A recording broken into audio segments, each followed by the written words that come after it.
I've been riding for about 12 years. 2012, I got my first bike. It was a Ducati 848 Street Fighter. Uh, in the first year, I probably put 11,000 miles on that bike. Um, I kind of missed that bike. I did end up selling it. And after I sold it, I wish I hadn't. But that's kind of how I feel about all the bikes that I've sold. I've had and sold, essentially. Now I don't really sell the bikes. I keep them. And, maybe at some point I'll sell them. But for the most part, you kind of get attached to them, Maybe there's some bikes that you don't get attached to, but, even my Aprilia, that bike was pretty good. It was a very good bike, the Tuono. The only reason why I got rid of it was I couldn't put a top case on it. They were some add-ons that I tried that just didn't work well, and so eventually I moved on to the Hyperstrada. But definitely, and now I keep all my bikes.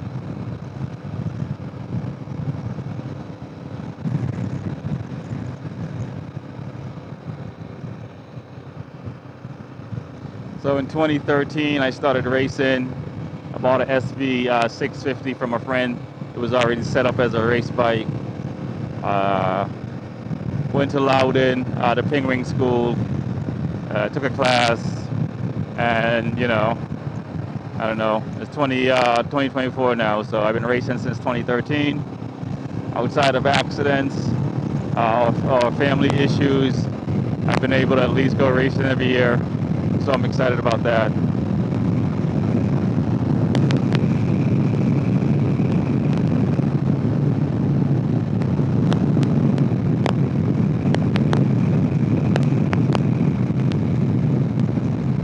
In 2016, I built my first race bike. It was a 2007 crashed R6. So I traded my SV for parts for the R6 and bought out the rest of the parts and put that thing together. I will say going from twins to the inline four definitely took me a long time to get used to. Probably took me like a year and a half to get used to it, not riding inline fours prior to that, just twins. Um, it got to the point where I believe in 2017, I bought a 2012 R6 just to ride on the streets, just to get more seat time on it, just to get a feel for it. And so my 2012 now is I turned into a race bike, and I sold my '07, but that '07 was mean. Both of them are mean bikes. They both pretty much set up the same way, except for engine. The '07 was a stock engine. The 2012 is a built motor. So I guess that's the difference. The 2007, I had about on a dyno had about 111 horsepower at the wheel, and the 2012 about 122 horsepower at the wheel. Very quick bike. I did 207 at Daytona, my fastest time on the 2012. So I was very excited about that.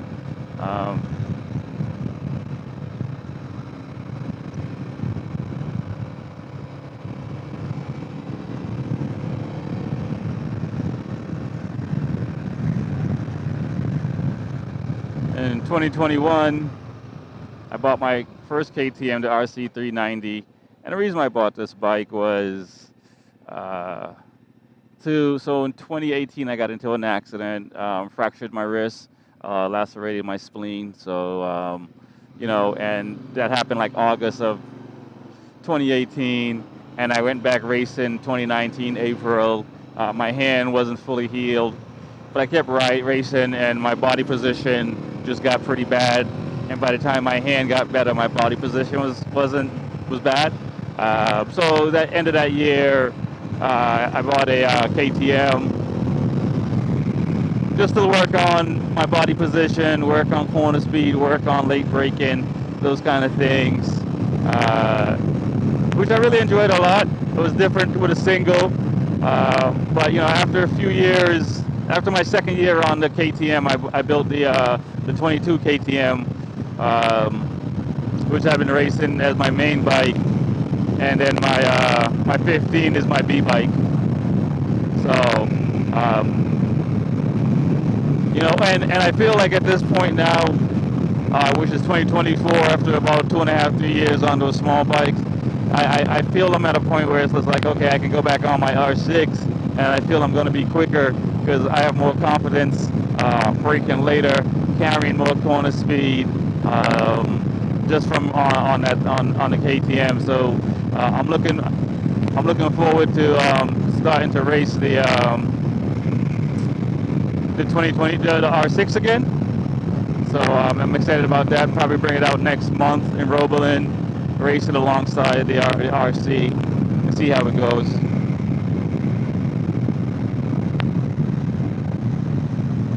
And that's Roebelin, Georgia. For those that don't know where Roebelin is, I assume everyone knows exactly what I'm talking about, but I know that's not the case. So let me be more specific.